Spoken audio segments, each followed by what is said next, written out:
Hi, my name is Swanson. About 10 years ago, I was asked by Leadership Network to investigate what was happening in urban churches. And what I discovered is that there were a whole group of churches that were thinking differently about what church ought to be. That if the church wasn't engaged in the needs and dreams and conversations, rhythms of their communities, it really wasn't church as God wanted it to be. One of the things I discovered too, that this wasn't just an urban phenomenon, but there were churches in suburbs and even in rural areas that were thinking differently about what church was.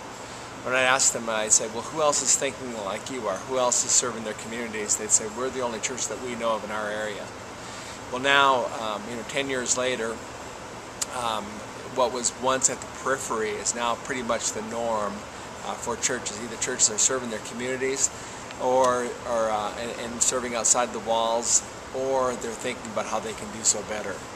I think this is something that I like to think of it as a wave, and as difficult as it is to learn to surf, it's way easier to catch a wave than it is to cause a wave.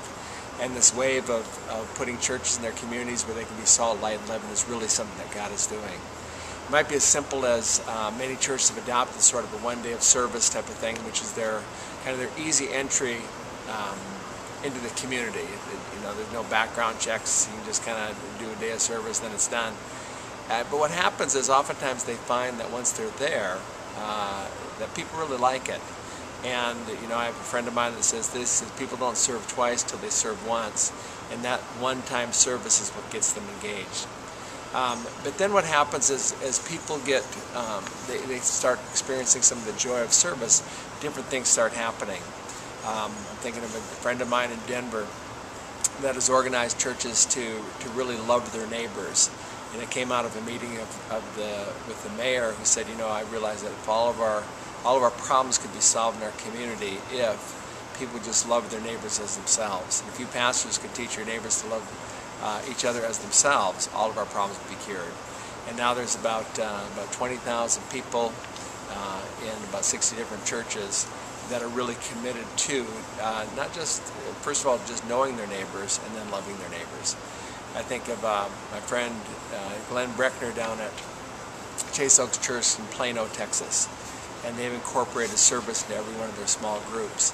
And so every 4 to 6 times, instead of meeting for the usual chips and dips in somebody's house, they for 1 year are committed to making ministry happen. I think that's what it means to live missionally. Just getting people serving where it really matters in the community. I think sometimes too, even the metrics on some of this stuff. I think of a study that Robert Putnam from Harvard did recently, but he found that people that are engaged in churches today are much more likely to serve the poor, to work with school children, to give, and that somehow that being a Christ follower is really making a difference in those communities. I think too that that one thing that generationally that's changed. I came to Christ as a freshman in college through the 4 spiritual laws, and if many of you have shared that booklet, you might realize that it talks about at the end of the booklet, once you've trusted Christ, it says look for a good church where Christ is honored and His word is preached, and basically start attending. And so that model was you've got to believe before you can belong. Those of a younger generation will say, no, we just invite people just to come on the journey with us. We ask them to belong first, and then the process they begin believing. And yet I think for the millennials or the younger people, they'll say, well, we don't see it quite that way. We believe that we can invite those that don't have a faith yet to serve alongside with us, and as they serve, they begin experiencing Jesus in fresh ways, and they'll come to Christ. So it's that rhythm of believing and belonging and blessing that people are enjoying today. I think sometimes when the big question is then how do we engage people in our church in missional living or an externally focused service? I always believe that you need to create a structure for the things you value, or they're really not values, they're merely sentiments. And so I think the easiest way is to simply incorporate service as a constituent part of what it means to be in a small group in your church.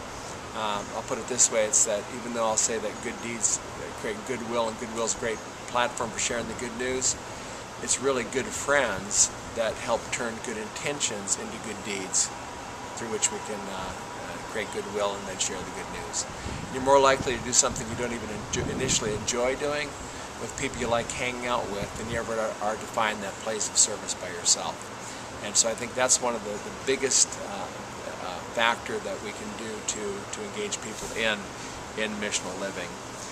I think one warning here, though, too, is that we can either look at this as a program, or we can look at this as again, who we are. And I'm talking about externally focused ministry or missional living is being a defining value of what the church is, just as much as the Bible and prayer and baptism and Lord's Supper, that serving those who cannot do anything for us in return, outside of friends and family, is just what the church ought to be. And it's our Ephesians 2:8-10 calling. Saved by grace, but saved to do something that God prepared in advance for us to do.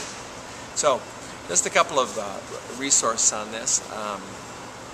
There's a couple of books out there that I kind of put together with a couple of friends of mine, discovering what we've learned. One is The Externally Focused Church, The Externally Focused Quest, Becoming the Best Church for the Community, and one most recently called To Transform a City, Whole Church, Whole Gospel, Whole City. And so I hope that you start in this adventure if you haven't started already, because the people in your church want to do something.